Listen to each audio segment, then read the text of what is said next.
déficit budgétaire arriéré à salaire bipai na bipai, c'est-à-dire que dépense à l'État et l'équipe mbongo ezokota. Donc tout un déséquilibre budgétaire. Et ami balé na ebisaka que mbongo abiso ezali na assez trop 200 000 francs congolais pour $100 pamba. Alors que les voisins, basés dans Makambolko à Bissote, Mboka Bango Mouké, Baina Batomi Kiloko à Bissote, Braza a na pétrole, Bissote na pétrole, Angola a na pétrole, Bissote na pétrole, mais Bango basé na cuivre, basé na biloko, Ndoko ya Bissote, tonde, basé na Angote. Mais tout le monde dit que bon, on a Brazza et l'équivalent de Yabiso, tout le monde dit qu'il y a Angola et l'équivalent de Yabiso,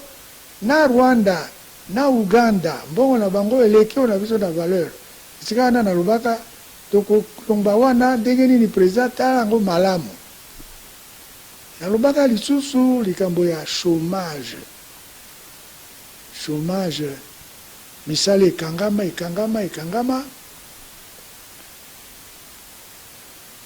Tant que biso tozo sala na président Mobutu a salaki vraiment ndenge yolobaki wana, mais biso tolingaka to reconnaître soko bosalaki erreur, to reconnaître erreur yango parce que erreur wana epesa expérience, tozwi expérience wana grâce na erreur biso tosalaka. Eloko tobengaka yango zairianisation ezaka eloko moko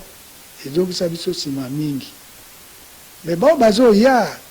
le quoi tu vas dans le président Kabila, la Moussa Nango, mais corriger en côté, tirer les conséquences nango ezala.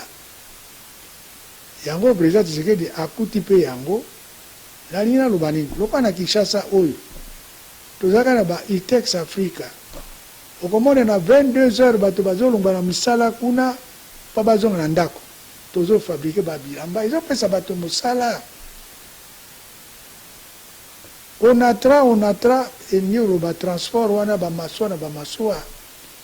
ba kolon bazaka na intérieur na ba compagnie kuna bazo sala ba production na bango ezo yele kapoto onatra ke dako kamataka yango onatra na Kinshasa azaki na kana ye na bandaka azaki na kana ye na ba utala na boulevard wana na boulevard du 30 juin. Dans le bureau, il y a un transport et comment c'est qu'on a face na CENI. Dans le building, il y a ONATRA. Dans ONATRA, Tongi Boye, Banque centrale, à Tongi Nano, il y a un banque bango sikate. Parce qu'ONATRA, c'est fort. Le chômage est comme Misala Wana surtout, et Kimi, Misala et Lembi. Alors, le président Tshisekedi, pour le chômage, Wana, akosala nini chômage wana social wana ezali deux sortes. Chômage de masse va bien en français, c'est-à-dire le tali mboka nyonso bato nyonso. Le chômage le tali ba jeune. Le chômage des jeunes. Chômage à masse la compagnie baza ko pesa ba misala wana ndenge yango zaka ba onatra ndenge ba Itex Africa kuna ba compagnie ozaka na intérieur ba compagnie bazo tia ba misala et diminua ezali sauté l'agriculture surtout yango moko wana il faut ba remplacer ba colon pa biso moko tozo sala te tozo tia misobe na ba bureau tozo tia misobe na députation makambo ya Sénat pour te banini tozo tia misobe kuna. Alors bazwaka ba plantation wana na ba colon ba sundola yango donc kuna chômage ezali susu.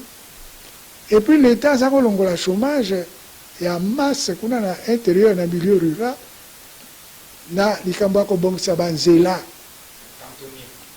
azako tia ba cantonnier babenga bango bato bazako bongisa banzela bazako benga bango ba cantonnier mosala ngo na ba cantonnier ezaki na mutu ya territorial ba administrateur bazaki responsable na bango na ba agent territoriaux na bango na ba chef coutumier na bango et na nzela moko bakopesa cantonnier moko 2 km cantonnier moko 2 km lokola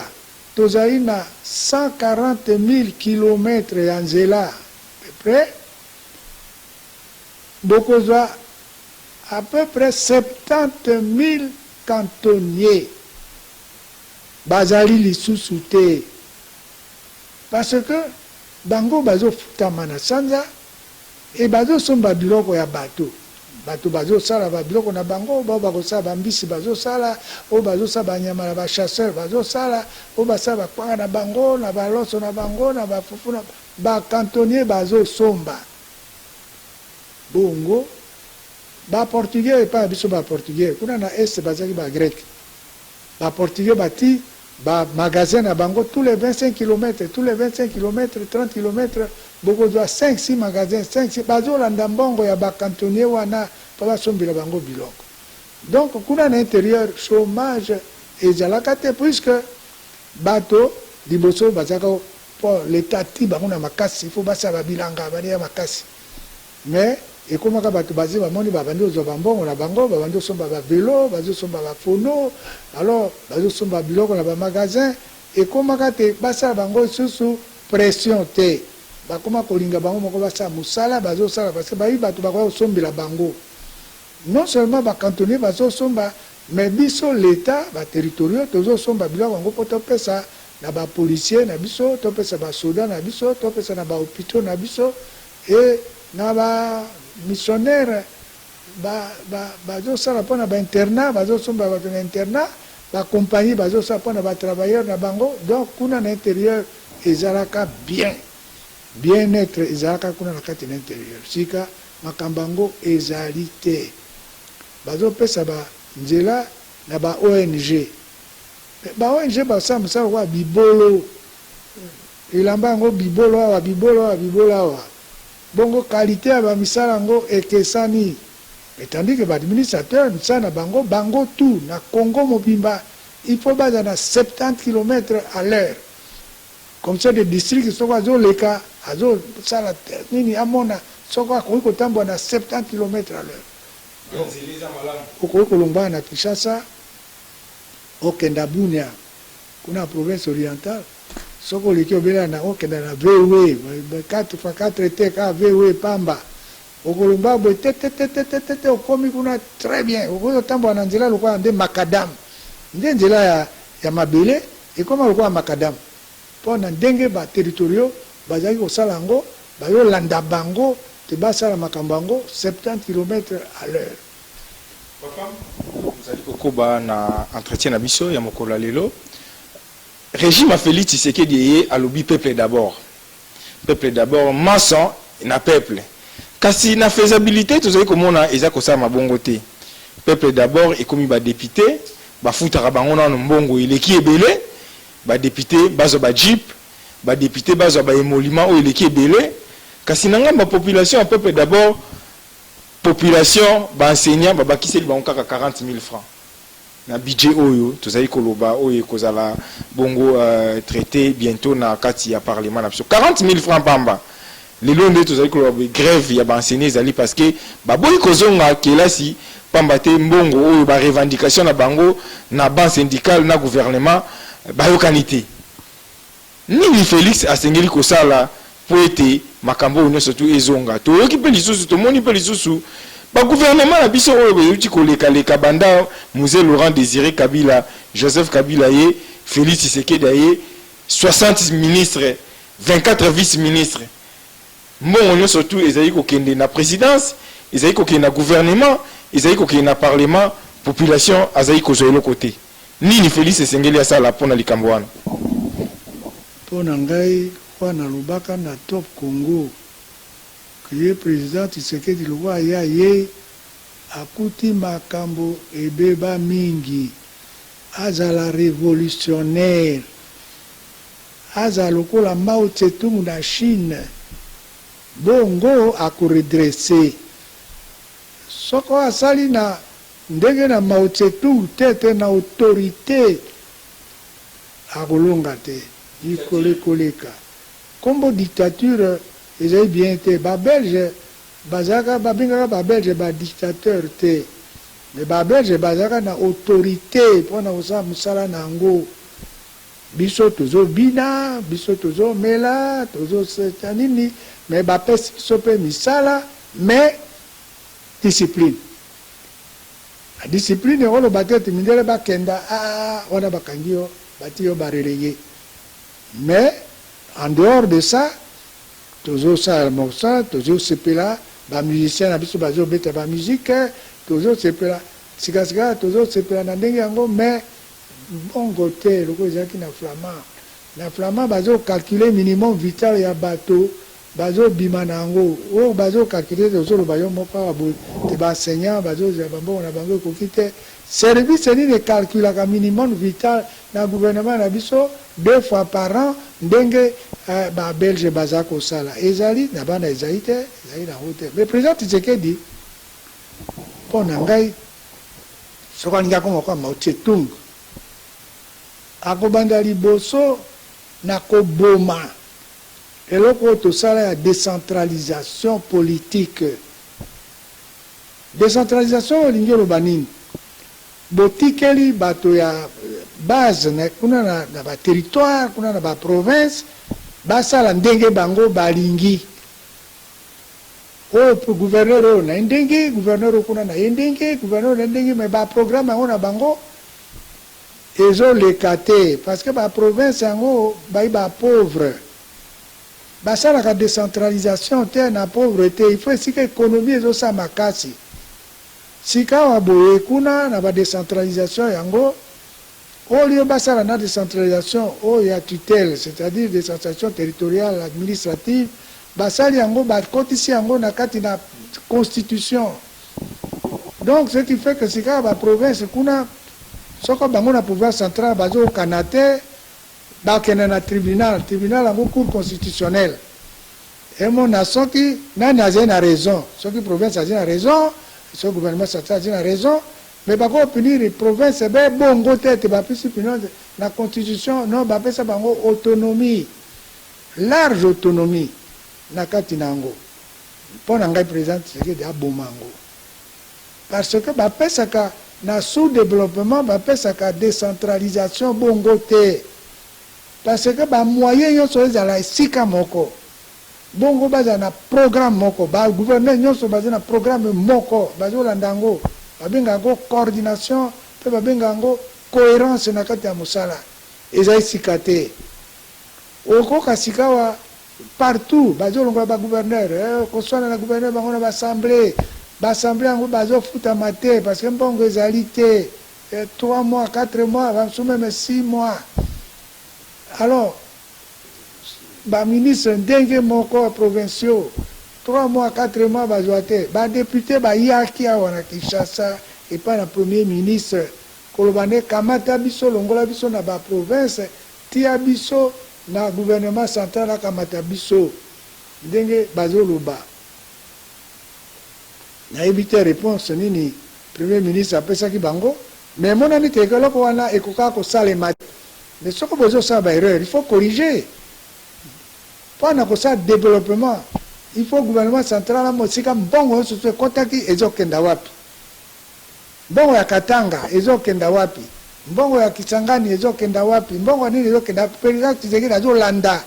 Na bongo yango kesi moko. Ikesi mibale te. Yango ana mobulu ezali na kuzwa bongo yango muso ezali wapi, muso yango ezali pa na pa abomango d'après ngai. Donc sa centralisation. Il y a ça la décentralisation. Bon, ça la décentralisation administrative. C'est-à-dire la tutelle. Il y a ça basa eloko moko ya mabe kuna babomi yango. So basa eloko ina tribunal moko te province akenda ye na gouvernement central na te zai bongo te na tutelle. Oui que mindele. Po basa banda ça décentralisation. babandaka yango na 1957 57 elingi oloba nini elingi oloba 3 ans avant l'indépendance nde bapesi décentralisation na bacollectivité mais décentralisation yango ezali décentralisation politique te ndenge oyo bati na constitution te ezali na la loi e baagent territoriaux bazolanda bacollectivité na ndenge bango basala misala na bango 3 ans avant l'indépendance tout le temps tosalaki na centralisation et le gouvernement central asali plan na ye baplan na ye eza kosala oyo asukasuka ezalaki plan décennal na plan décennal wana makambo nyonso ndenge moko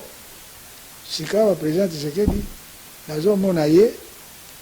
azolanda esika batikela ye eloko yango na décentralisation aye abomi yango te bon sika tozali na makambo kuna na este este tozo na seni na bio otuna ngai oyo tokokoma kuna na état de siège mais eloko yango ezali ya état de siège mpenza te ezali nde administration territoriale ezali faible ezali makasi te bapopulation batombokaki te ezali batrouble ya bato ya moyibi abe bana mboka bakei kobombana kuna soko na frontière kuna bango na bato wana baugandais soko baétranger bayaka koatakaka bandeko na bango soko batindeli bango maloba ifo bopesa biso mbongo ifo bopesa biso so bato yango bapesi bango te bayi koatake bango wana kobotola bango babiloko yango ezali administration alors sikasika awa bopesa baadministration yango autonomie basala makambo ndenge bango balingi bon emonani ke ekona kuna na province orientale ekona bena nini makambo ezotambola te bon ye Tshisekedi aye 30 ans d'opposition alors amona yango mabe te azomona yango mpe bien oyo atiki yango yako kaka ye boye alobi na bomi yango sika awa ngai moko na kanati pouvoir na otala makambo yango ezali programme na ngai ezali bo programme na ngai ezali programme na ngai ezali bo sika awa bato balingaka président Tshisekedi te bazotuna ye wapi programme na ye oyo azalaka nango na UDPS ya 30 ans wapi programme nazomona programme te union sacrée wapi programme yango ezali te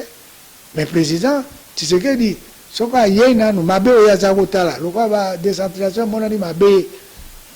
bachômage emonani bamakambo na ndenge bacantonnier bazali te mpo bazwa bambongo na banini azongisi yango mais nazomona ke président azokamata bamesure oyo elongobani te mpo ye akamata pouvoir na yango na centralisation na centralisation nde akolongola mbongo ya baministre eleki ebele baministre baleki ebele badepute bazali kozwa mbongo ebele peuple azali kosouffrir te soki acentralize pouvoir na ye nde makambo wana nyonso ekosila non centralisation ezosala mpona bongo te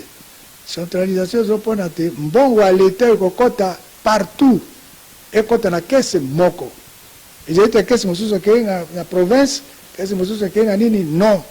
mbongo ya leta nyonso na kese moko azomona yango mpe soki asali total na yango nyonso abi nazali na mbongo boye na pays na ngai naye na mbongo autant bongo sika abandi kosala programme na ye akoki kotia plan na ye mpo na koyeba adazali na mbongo combien wana mpo na ndenge nazoloba na centralisation mpa action ezala unique na mboka biso moto na moto asala ndenge ye alingi te mpo na makambo ya basalaire wana yo ozoloba ezali mpe na baministre kuna na baparlementaire na banini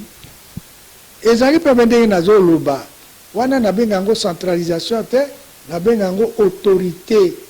ya président azali chef de l'état pourquoi ye azali chef de l'état azosala mosala na ye na mbongo ya l'état azosala yango na mbongo ya UDPS te azosala yango na mbongo na parti moko te azosala yango na mbongo na baparti te azosala yango na mbongo ya l'état bongo l'état yango 65 ministres population akozwa yango na 65 ministres yango eloko nini soko babalabala ezosala bazobongisa te soko kuna balhôpital bakisi ezali te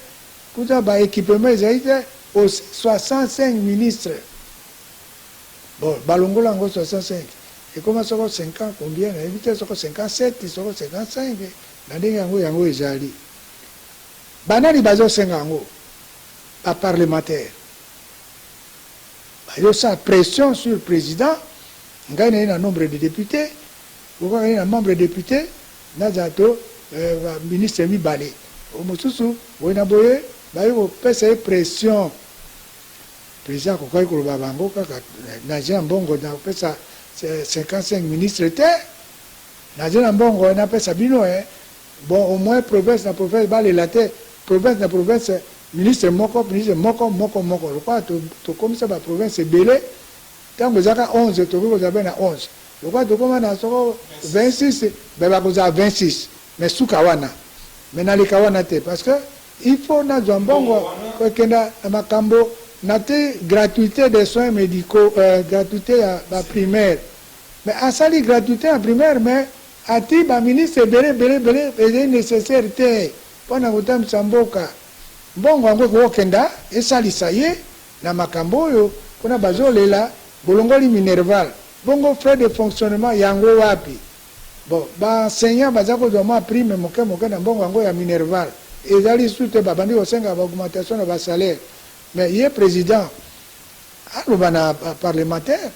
que nazi un bon 55 ministres étaient 57 ministres étaient na uzong sana 26 moto moka kukurubanete azo bana bi na mbongo te pona ota 26 ekoki bongo kuna travaux publics ba office de route bazena ba niveleuse te bazena ba bulldozer te bazena ba camion te ko na te 140 km ba koma kuna ya lobi na bango kaka na ina mbongo te c'est tout na ko pesa 26 oya ko boya ne mais so ye moko président adigeri bango ba ko zandenge yango yesika sikawa donc ozali ko kabola makanisi na ba o bazali ko loba ete ba assemblée provinciale nyonso surtout ezali na mboka ezali ko sa eloko te baboma yango baboma sénat po bazwa mbongo wana batia yango na kati ya social ya peuple po peuple se retrouver sénat bako boma yango te ezali na constitution mais na démocratie sénat est nécessaire bango na chambre de députés soko tikele be chambre de députés sénat ezali te makambo ekozala malamu te ekozala makambo so makasi makambo nene ye sénat nde moto alembisaka yango na mokili mobimba batia 2 chambres wana mais président Tshisekedi wana lobaki ta koma kwa Mao Tse-tung aye alobi nga na zambongo l'unité makambo ezemi ngiawa salaire na bino ezeli ndenge bongo te ngai na mbongo bena pesa bino be boye alobi na bango esili balongole te bakoramverse pa abimi bango mbongo yango adiminuer non parce que mbongo yango abibino boze ba élu kuna epai na bino mbongo wana nazolongola yango ezonga epai na bino kuna baelu bangendo osala nango misala bapopulation na bango sociale ebonga yo moto otunaki makambo na sociale apesa gratuité des soins médicaux le peuple d'abord esika wana président akosala yango le peuple d'abord yango comment nayebi te ndenge akosala akokabola mbongo parcelle na parcelle apesa bato na bato na apesa bango bongo idepesa yango bongo bakuma kuna 10e rue batondi bongo bapesaka bango moto na moto mbongo na kopesa peuple d'abord non président akosala boye intérêt général ndio ba gratuité des soins médicaux mais gratuité des soins médicaux ango ezali peut-être gratuité totale te parce que na lelo kuna ba hôpital okisi ezali te ezali obele apesa ba population bake nomona docteur ayebisa maladi nini moto yango azali nango bakendaki na laboratoire bamoni bon gratuit mais sika bapesi ordonnance kuna na hôpital kisi ezali te akende oluka bakisi na bapharmacie na banini ezali bongo mais kuna na intérieur nde pasi parce que bapharmacie ezali te soko bapesi ordonnance yango akozwa kisi yango epai wapi elingi koloba ke na mbongo na bicentralisation bambongo soto ya moko bongo président ebi kokabola mpona kobenga bakiti na poto bazotinda ndenge biso toza kotinda na colonie na province bazozwa babiloko yango atia yango peuple d'abord likambo na santé lokwa ye abandi kosala yango likambo na scolaire mais ayebisaka esika nini ya kozwa mbongo mpo ete abongisa makambo wana baenseignant bazala bien paye na nini akoki kosala yango soko alingi mais soko président azotalela comme si makambo yango ezali bien wana ngai na bango te parce que tolingi président yango ya mwana wana alonga na kombo na mpo na ngai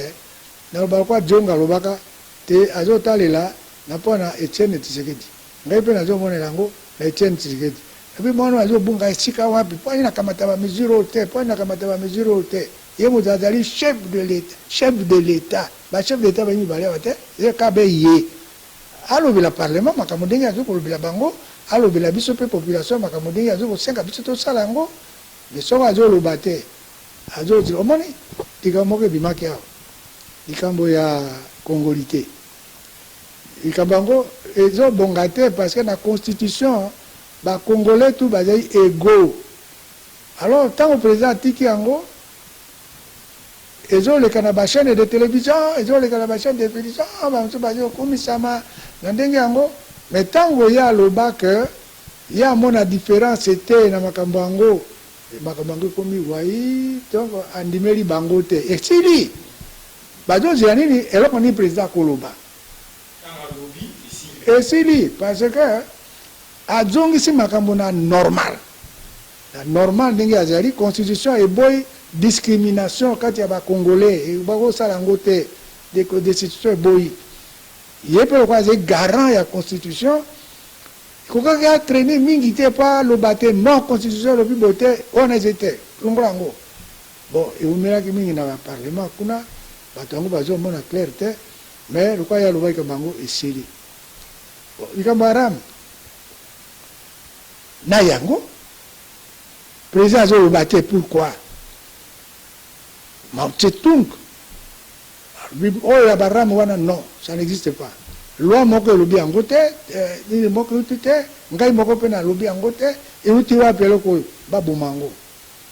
naoki bazoloba kuna te bakobengaki basala émotion de censure na bani na bino FCC naoki bali bakosala ye te soko bolingi botuna makambo wana botuna premier ministre na gouvernement na yo atiram euti wapi gouvernement na yo kabi kibasa asalaka na gouvernement bao batia ba kibasa ba lukile ba non bongo te batuna premier ministre euti kambo euti na ram euti wapi président moto apesa ki autorisation président république apesa ki autorisation sala ram to yo moko na gouvernement na bato kosali yango babomango babi ekozi kozala te silasi ya mokonzi ya mboka ndenge azali kolobela kote mpo na ram est ce que azali complice te te président kokozala complice na eloko te président azosala bafaute te na kati ya mosala na ye bongo président akomi complice na bato bazosala mabe non wana te loba nde président azozila ntango mosusu azwa barapport ndenge mosusu ekomela ye clair mais mpo na ngai biloko ya boyatrenaka nango te soki amoni ebeloko ekomi te ezali na loi te parce que mpo na kotia bataxe mpo na kotia ipo ya na loi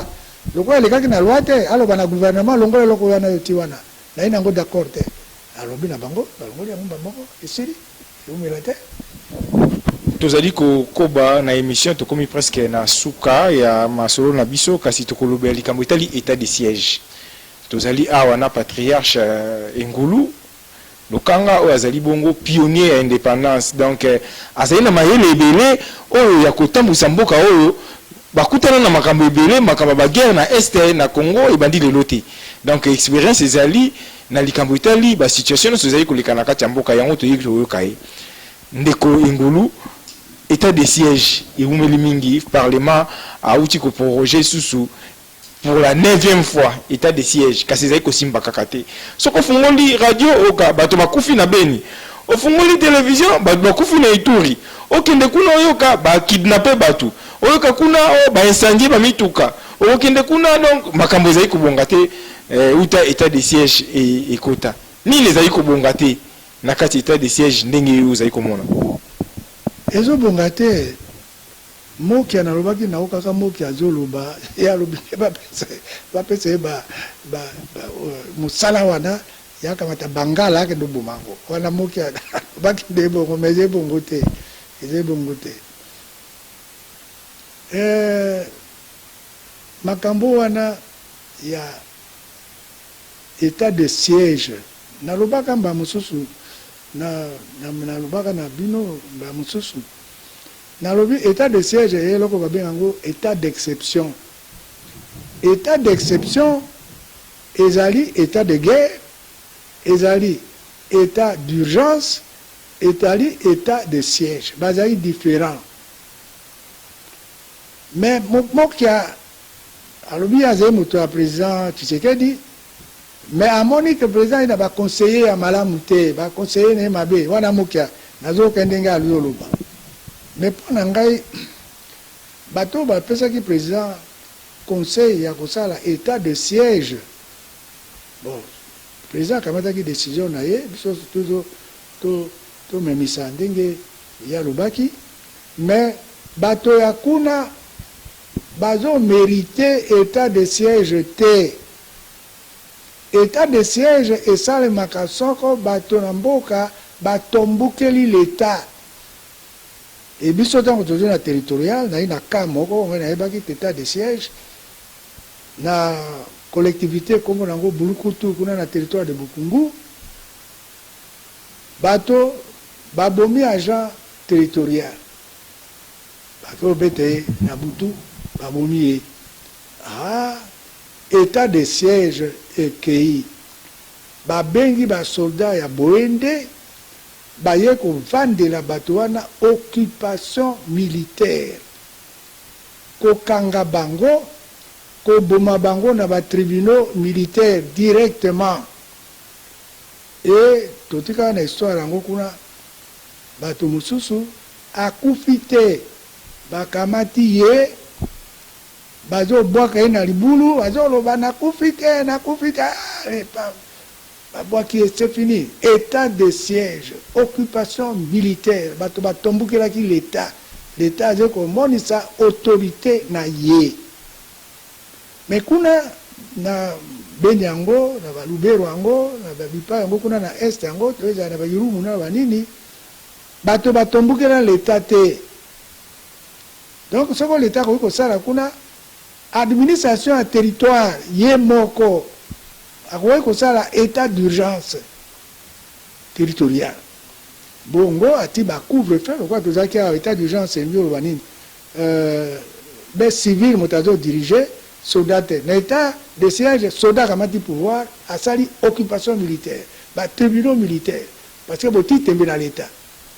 Mais lokola tozalaki maladi ya covid awa batiaki biso na état d'urgence. État d'urgence yango balobi na bino couvre-feu na lere bokobima te bokozonga bo wana état d'urgence. Mais bacivil nde bato bazodirige bacivil yango bakoutilize basoda bakoutilize banini, mais yango bango bacivil bakosala yango ndenge yango ezali. Bazali na occupation militaire te, bakokanga bato kotia bango na batribunaux militaire te, ezali na yango te, eza occupation te. Tozalaki na occupation militaire te na lelo oyo balongoli nano mesure yango ya état d'urgence na couvre-feu pende si nano te bazongisi yango nde nsima. Alors kuna na mokili yango d'après ngai ekokaka batia nde état d'urgence, c'est-à-dire que bao bakotaka baagents territoriaux, parce que territorial ezali territoire chef-lieu na poste détaché. Baposte détaché wana bazosurveille kuna na babiloko yango bazosurveille te, bato bazokota bazoatake, mais poste détaché asali nini mpona kopekisa te bato bakota bautaka wapi? Alors yango territorial ekufa nango parce que territorial ekoma propagande ya baparti politique. Badministrateur bazali nde bato ya bapropagande ya baparti politique bazali nango te. Alors il faut dépolitiser administration territoriale ekoma bato ya carrière nango bazosala carrière na bango esila nango. Président akokontinue bazokufa bacivil bazokufa kuna ebele sika yango ekoka kozongela ye te. Président anyokola bato aboma bato na ndenge yango eloko yango mpongo basoda yango tozali na bango esila te ndenge nini nazo comprendre te ete moki alobaka yaka matango na bangala yaka dosisa bongo et bien na basoto dosisa bongo ba be territoire mo imboka mobimba te cet état de siège ya mboka mobimba congolais ba tombukeli l'état te bongo ezumela boy pourquoi donc faiblesse moko ezali na organisation na militaire kuna na tika ngo bango bazali kuna na organisation militaire bazali na poste moko Rumangabo ezalaka na territoire na kanisi na territoire de Goma Rumangabo to Rutshuru to na nini kuna Rumangabo détachement militaire ezali kuna batiaka ba détachement militaire wana pamba te pona kopekisa ba trouble oyo kokuta soit en extérieur soit en intérieur mais ba exercice nini bazali kosala na Rumangabo pona koprévoir ndenge bambule kozaboye mobule kozaboye namoni lokola moi faiblesse moko ezali na esika ngo na armée alors président baloba na ye te bapesa temps mingi te parce que ezali occupation balongola baliberté na bato banini bapesa président temps moke fadonga esu na parlement kosenga fadonga esu na parlement kosenga mais soko président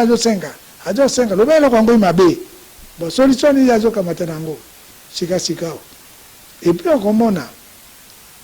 démocratie alingaka toujours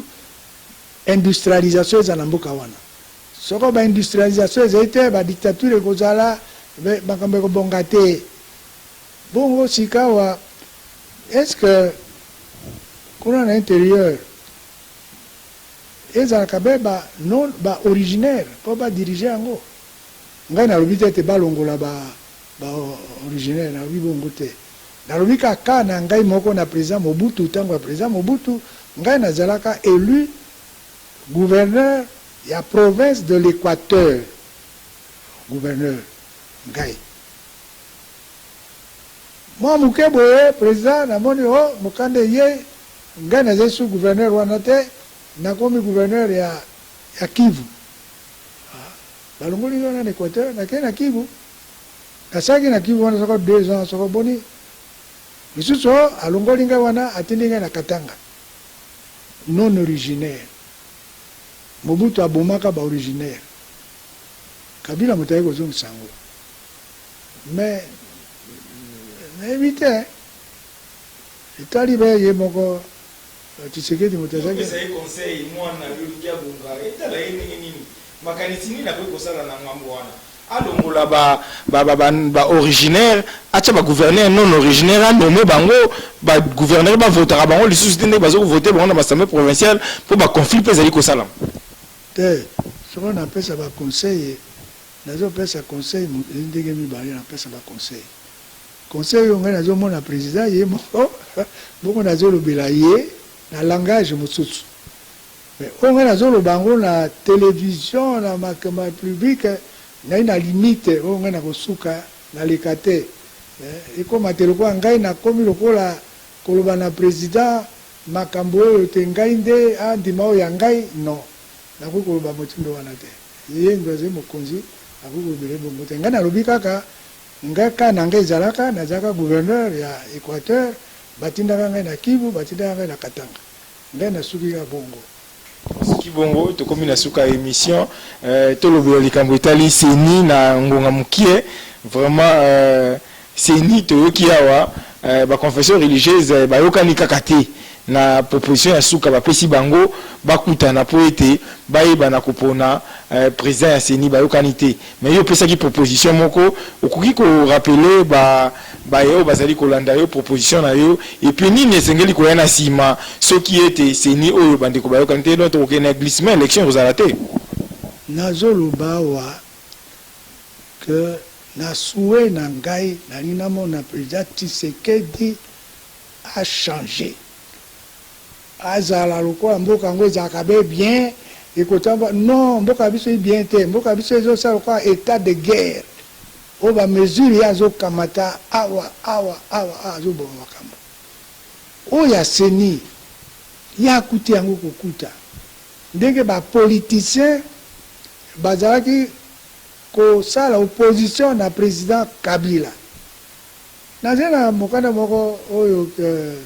kiungu auti kokufa wana paix sur ses cendres mais kiungu alobaki alobi tolingi te président Kabila akota na makambo na baélection yango wana bacheni ebima na banini wana président Kabila azalaki so na makasi te. Comment te président Kabila apesaka nzela ke Eden Kojo azali moto ya Togo azalaka politicien ya kuna aya awa mpona kopesa biso mayele ya kobongisa mboka nde président Tshisekedi apesi autorisation abenga moto mosusu ayepe chef d'état te aya kobongisela ye makambo na mboka wana. Donc président Kabila azalaki susu na makasi te yango wana bapoliticien basalisi ye seni bongo ye Tshisekedi azali chef de l'état azali na bagouvernement na ye na kati na gouvernement na ye ministère moko esokupaka na makambo ya bapopulation na baélection na makambo recensement na banini ezali ministère de l'intérieur. Bongo eloko nini ye azongisa loi wana batiaka yango na constitution alongola yango na constitution ou bien atiki yango na constitution mais baloba te ye mpo na seni te ezali mpo na ministère de l'intérieur. Alors l'état akamati makambo na ye ezali susu ndenge oyo wana biso te Kiungu alobaki te kwa Kiungu alobaki te président Kabila akota na makambo ya baélection te wana non. Alors sikawa adongisi autorité na ye ministère de l'intérieur olinga te ministère de l'intérieur ye moto anoma ministre wana de l'intérieur. Est-ce que totiaka ministre de l'intérieur otembe totiaka etembe te mais eloko ezangaka na makambo yango na élection wana basanction ezali te soko bato bayibi bavoi punition ezalaka te. Alors sikawa lokola batia punition na moto oyiba mbongo batia punition na moto oyiba bavoi ya bato soko moto azwaki bavoi na ye boyibeli ye bavoi na ye batia yango 20 ans de prison batia yango 15 ans de prison batia yango 10 ans de prison. Okomona sikawa moyibi na wana bon obe yo moko ni omiboma obe koyiba bavoi mais oyebi ke kolanda yo okozana 15 ans 20 ans de prison. Loi électorale ezali te batia na loi électorale sanction bongo bato babanga. Omoni na France président Sarkozy président a condamné parce que a respecté la loi électorale te. Alors président a condamné bati na prison mais asali appel l'état muso na appel wana bakolembisa yango mais monani ke kuna bazolanda séparation de pouvoir ezali bon na biso mpo na ngai président Tshisekedi azotraîner bon nazoloba azotraîner na ndenge ate acritiquer président na ngai te nazoloba nde te nalingi président mpe amonisa makasi na ye na ndenge ya Mao Tse-tung aloba tikaka boye bino parlement bosala ngai loi électorale moko seni esili bato yango bakosala seni esili ezoki na ministère de l'intérieur ezozela mpe président mais koumisaka makambo boye umelaka kadima te ekomi deba ya bato non ngai nalingaka kokota makambo ya bato na nkombo ya bato te mais ye moko président amona ke na autorité na ye ya chef de l'état bapesa ye moto azalaka na l'état te imi nkombo na ye boye bongo bayi kowela na nkombo ya moto auti wapi na nini non alobaka yasa noma bato te na ministère de l'intérieur ministre azali kuna o président noma mpona makambo etali population na mokili mobimba basalaka na baseni te mokili mobimba basalaka na ministère de l'intérieur mais basanction ezalaka. Omoni même Trump était des États-Unis ye akontestaka barésultat ya baélection mais akonteste barésultat akamati su bato na ye atindi bango te na parlement kotia mobulu kuna basala vote batia ye na accusation mais lokola ye azalaka majoritaire kuna eleka te mais balukaki ye mpe bakanga ye asalaki mabe mpo na atindaki bakende kotia mobulu na parlement na makambo na baélection ndenge yango ezalaki. Donc ye président Tshisekedi ndenge nalobi awa mpo na kosukisa yango avandisela kwa mosika te aloba mpe na baparlementaire basala eloi balongola seni wana baconflit ya bareligieux banini oyo wana ezali leta te wana ezali bapoliticien batiaka difficulté mpe na président Kabila ntango yango bamonaka akomi faible akomi kobenga nde baedem kojo baya kobongisele makambo yango na bakende obimisele baseni wana. Alors président Tshisekedi azali na moto atia etembe awa sika te ndenge tozomona ya solosolo mpenza ezali te adungisa ministère de l'intérieur asa mosala ye mais bato soki baokita kozongisa ministère de l'intérieur bato mosusu baza na badute kuna bakoyiba te mais bakotia kuna sanction président Tshisekedi batia sanction nango. Alors bakotia sanction nango ngai nasenga baye ba 10 ans ba 20 ans même mpo babangisa bato bakoka kosala eloko wana te mpo wana point de vue na ngai yango wana. Merci beaucoup, merci patriarche mwana mboka Engulu Lokanga. Peuple azaki na posa yeba maïma surtout o ezali koleka souffrance ya peuple o ezali toujours ko continuer uta Mobutu akenda Musée Laurent Désiré Kabila ye Joseph Kabila ye lelo dozana Félix Tshisekedi kasi peuple azali toujours ko souffrir au pesi makanisi na to retenir eloko moko était au sengi était président Félix Tshisekedi azala révolutionnaire lokola Mao Tse-tung pour ete mboka ebonga aza ba réforme oyo esengeli po ete mboka na biso ekende liboso ba nungu nyonso to ezali koleka na kati wana esengeli obe ye moko nde ayeba na kozwa solution po ete mboka ekende liboso totondi obotondi. Merci beaucoup.